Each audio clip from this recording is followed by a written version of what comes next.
Տիկին Հակոբյան, խնդրում եմ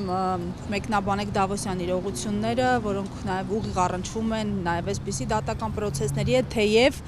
մենք չենք տեսնում դրա այսպես շատերս դրա ուղիղ փոխկապակցվածությունը, ամեն դեպքում անվտանգային ռիսկեր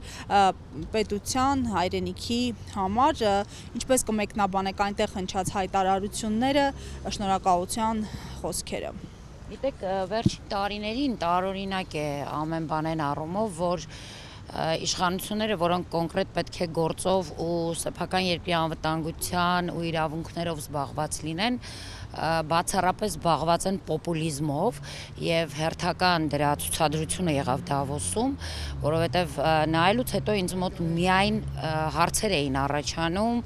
ինչի համար էր Հայաստանի Հանրապետության նախագահը օրինակ Բաքվի բռնապետին շնորհակալություն հայտնում, երբ նա խրոխտ հայտարարում էր, որ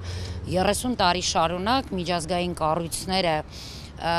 իրենց իրավունքները իբրև թե չեն պաշտպանել եւ իրենք ի վերջո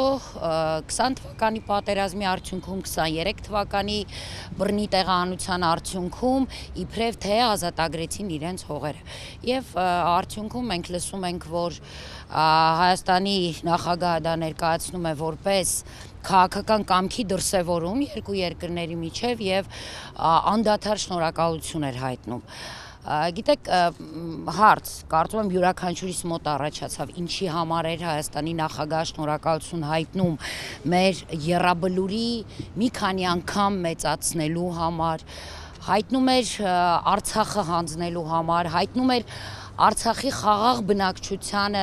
զոհաբերելու համար եւ ի վերջո Արցախը հայաթափելու համար։ Սա ձևակերպում էր որպես խաղաղության օրակարգ եւ ըստ էության որպես երկու երկրների միջև, մասնավորապես երկու ղեկավարների միջև քաղաքական կամքի դրսևորում։ Եվ սա ուղղակի հնարավորություն է տալիս արդեն հետևություն անելու եւ արձանագրելու, որ այո, այն ինչ որ տեղի է ունեցել է համատեղ ծրագրերի արդյունքում եւ այդ համատեղ ծրագրերը Արցախի հանձնում, այսքան քաջորդիների հազարավոր քաջորդիներին զոհաբերել, Արցախը հայաթափելը դա Հայաստանի եւ Ադրբեջանի ղեկավարությունների այո քաղաքական կամքի, այսպես չակերտավոր, դրսևորումներ եւ պայմանավորվածություններ։ Դրսևորումներից մեկը Տիկին Հակոբյան նաեւ այսպես կոչված խաղաղության խորհրդի հարթակին միանալն է, որը իդեպ ենթադրում է նաեւ 1 միլիարդի չափով անդամավճար գումար։ Հիմա ի վերջո այս խաղաղությունն ում համար է, մեզ համար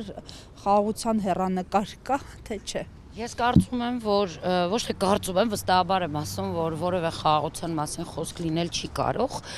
կամ խոսք կարող է լինել, իրականում մենք դա չենք կարողանալու տեսնելու, չենք կրելու, որովհետև այն ինչ որ հիմա տեղի է ունենում Հայաստանի Հանրապետությունում, օրինակ այսօր կառավարության նիստի ժամանակ այսպես պոպուլիստները էլի հայտարարում էին, որ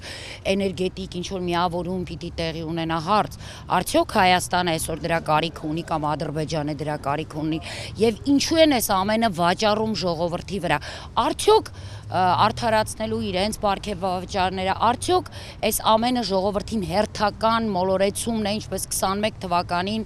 մոլորեցրեցին ժողովրդին եւ գնալու իրենց այսպես նախընտրական քարոզարշավն է եւ վստահ են, որ ելի մեր ժողովուրդը մոլորվելու է, որովհետեւ ինչպես 2021-ին գլխավոր այսպես ծրագրի առաջին տողում Հադրութի, Քաշաթաղի, Շահումյանի դեօկուպացիան էր Շուշիի, այնպես էլ հիմա այդ ամենը իբրև թե արել են, հիմա էլ անցել են Հայաստանի համար այսպես բարգավաճման, խաղաղության, անվտանգության, մենք մեր շրջապատում բոլորս էլ տեսնում ենք իրականությունը, մեր ժողովրդի մեջ ամեն 3-րդ, 4-րդ, 5-րդը աղքատ է, մեր ժողովրդի մեջ որևէ մեկը իր վրա ֆիզիկապես չի շոշափում այդ անվտանգային խոստումների հետևանքները, այսինքն դա միֆ է, դա փուչիկ է, որ ինչպես 2021-ին իրենք վաճառեցին ժողովրդի վրա, այնպես էլ հիմա են վաճառում։